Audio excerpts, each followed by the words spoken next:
এই যে দোকানদার। হ্যাঁ বলো। আমাকে এক প্যাকেট সিগারেট দাও তো। এক প্যাকেট সিগারেট? হ্যাঁ হ্যাঁ। এই যে। কত দাম আছে? 90 টাকা। আচ্ছা ঠিক আছে, 90 টাকা তো। হুম হুম হুম হুম হুম হুম।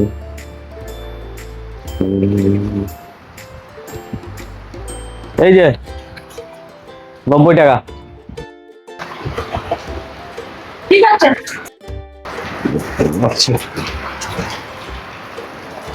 হ্যালো। হ্যাঁ ঠিক আছে ঠিক আছে। এই যে লোকটা তো মানি ব্যাগটা ফেলে গেল।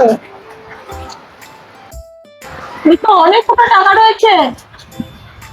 এই যে, শুনতে পাচ্ছেন? হ্যাঁ কি হলো? মানি ব্যাগটা আপনি ফেলে যাচ্ছিলেন। ও আচ্ছা আচ্ছা, ফোন করতে করতে আমি ভুলে গেছি। হ্যাঁ হ্যাঁ হ্যাঁ, ব্যাগটা ঠিক করে দেখে নিন। আরে 2000 টাকা কম রয়েছে যে। আপনার ব্যাগে কত টাকা ছিল?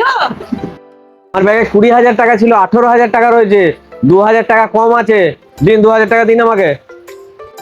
ও আচ্ছা, দেখি আপনার ব্যাগটা আমাকে একবার দিন। এই তো দেখুন।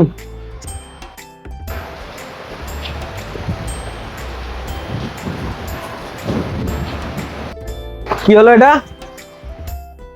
কি আবার হবে? আপনি বললেন আপনার ব্যাগে 20,000 টাকা আছে আর এই ব্যাগটাতে আছে 18,000 টাকা। তাহলে এই ব্যাগটা না আপনার নয়। আপনি বরং তো ব্যাগটা অন্য কোথায় ফেলে এসেছে।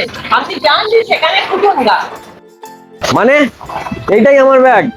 2000 টাকা আপনি নিয়ে নিয়েছেন, দিন মিথ্যা কথা বলছেন। দিন আমার ব্যাগ ফেরত দিন।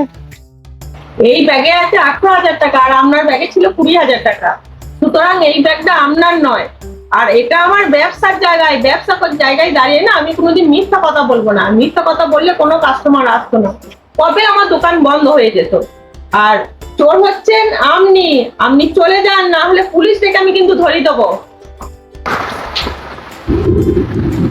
এই রে, দেখে তো মানে এর কাছ থেকে 2000 টাকা ঝাড়তে গিয়ে তো গোটা ব্যাগটাই আমার ঝেড়ে নেবে মনে হচ্ছে।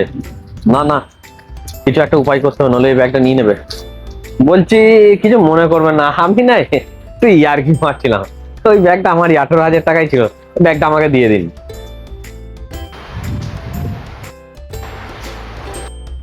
আপনি ইয়ার্কি মারছেন? আমার ইয়ার্কি মারার সময় নেই। আপনি যে এতক্ষণ ইয়ার্কি মারছেন, আপনার কি ব্যবস্থা করি বলুন? এও ভুল হয়ে গেছে, আমার ব্যাগটা ফেরত দিন, আমি চলে যাই। আর কোনোদিন এমনি ইয়ার্কি মারবো না। হ্যাঁ হ্যাঁ, ব্যাগটা তো অবশ্যই ফেরত দেবো। দাঁড়ান, আপনি যে বলছিলেন না যে 2000 টাকা আমি নিয়েছি, এই দেখুন আপনার চোখের সামনেই আমি কিন্তু 2000 টাকা নিলাম। এই নিন, ব্যাগটা নিন, দিয়ে চলে যান। এটা হচ্ছে ইয়ার্কি মারার সাজা।